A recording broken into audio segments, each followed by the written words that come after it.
प्यारे देशवासियों नमस्कार। हमारे प्रधानमंत्री महोदय की एक मानसिकता आप देखिए, आप हैरान हो जाएंगे। अब ये अमेरिका के दौरे पर गए थे।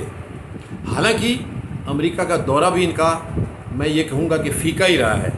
देश का वहाँ सम्मान नहीं है, बल्कि एक किस्म से अपमान हुआ है। इन्हें रिसीव करने के लिए भी कोई नहीं आते थे, जबकि पिछली बार इन्होंने कुछ ऐसा माहौल बना रखा था कि ज़रूर रिसीव करते थे। अब इनको वो मान सम्मान, यानी कि जब इनका नहीं हुआ तो देश का नहीं हुआ। लेकिन आप देखिए, जिम्मेवारी और गैर जिम्मेदारी का इनका एक उदाहरण देखिए। अमेरिका से आए हैं तो सीधे प्रधानमंत्री महोदय पहुंच गए सेंट्रल विस्टा प्रोजेक्ट को देखने के लिए। पता नहीं इतनी बड़ी रुचि उस प्रोजेक्ट में इनकी क्यों है, क्या कारण है इसके पीछे। ये बहुत मतलब एक चिंता की बात है। तुरंत उसको देखने पहुंच गए।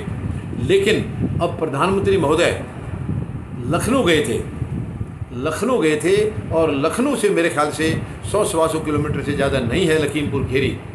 इनको लखीमपुर खीरी की याद नहीं आई, वहाँ नहीं गए। अमेरिका से आते ही इनका जो है ना सेंट्रल विस्टा प्रोजेक्ट का दौरा हैरान करने वाला था। यानी इसका मतलब यह है साफ साफ कि अमेरिका में बैठे हुए भी इनको सेंट्रल विस्टा प्रोजेक्ट की चिंता थी। प्रोजेक्ट की चिंता थी, देशवासियों की चिंता नहीं थी इनको कि यहाँ क्या हो रहा है, देश में कहाँ कोई गलत काम हो रहा है, उसको कैसे सुधारना है। इसकी तरफ प्रधानमंत्री महोदय की कभी चिंता नहीं हुई है। लखनऊ गए लेकिन लखीमपुर खीरी नहीं गए। शायद इसलिए नहीं गए होंगे क्योंकि लखनऊ में भी लख आ रहा है और लखीमपुर में भी लख आ रहा है। तो इन्होंने सोचा होगा एक ही बात है, मैं यहाँ लखनऊ आ गया हूँ तो इसी को लखीमपुर खीरी भी समझ लेंगे। शायद इस टाइप की कोई मानसिकता रही होगी प्रधानमंत्री महोदय की। हैरान करने वाली बात है। देश के प्रधानमंत्री हैं ये। यानी देखिए, जब राज्यों में चुनाव आते हैं तो ये वहाँ की जो जनता, जिस राज्य की जनता जो चुनाव लड़ रही है इनकी पार्टी, उनके दौरे उतने नहीं होते हैं, उनके प्रचार उतने नहीं होते जितने प्रधानमंत्री के होते हैं। शर्म की बात है ये। प्रधानमंत्री को राज्य की पॉलिटिक्स में, यानी कि स्टेट की राजनीति में उतना गंभीरता से हिस्सा लेने का कोई अधिकार नहीं है, क्योंकि वो देश के प्रधानमंत्री हैं। ठीक है, आप जाइए, एक आध रैली आप कर दीजिए। बाकी मतलब ये इनका तो ये है ना कि ये मैं नहीं हूँ, इनकी सोच ये है कि मैं नहीं हूँ तो बीजेपी नहीं है, ख़त्म हो जाएगी। ये कह रहे हैं कि मेरे बगैर ये रथ आगे बढ़ नहीं सकता है। यही इनकी सबसे बड़ी कमज़ोरी है। ये अपने आप से बड़ा, अपने आप से फनने का किसी को मानते ही नहीं है। यही दुखद है, यही शर्म की बात है और इस पार्टी के लिए सबसे बड़ी डूब मरने की बात है। इस पार्टी, यानी कि एक आदमी ने पार्टी को गुलाम बना रखा है।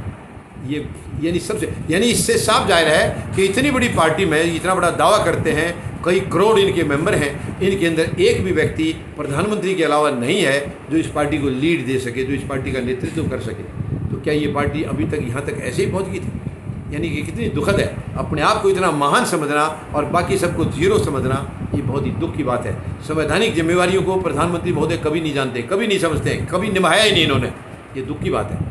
मैं उम्मीद लगाता हूँ कि जब तक आप बैठे, ज़्यादा समय आपका नहीं है प्रधानमंत्री महोदय, मैं उम्मीद तो है दिसंबर तक, और नहीं तो ये 5 राज्यों के जो विधानसभा चुनाव होंगे उसके बाद आप गद्दी पर नहीं रहेंगे, क्योंकि आपके कारनामे आपको गद्दी से हटा देंगे, आपके कारनामे आपको लेकर बैठेंगे। जो आपकी मानसिकता है, ये देश के खिलाफ जो मानसिकता है, नकारात्मक मानसिकता है, यही आपके पतन का कारण बनेगी, यही आपके पतन का कारण होगा। प्रधानमंत्री महोदय, आप पैकअप करके तैयार रहिए। धन्यवाद। जय जवान, जय किसान, जय हिंद।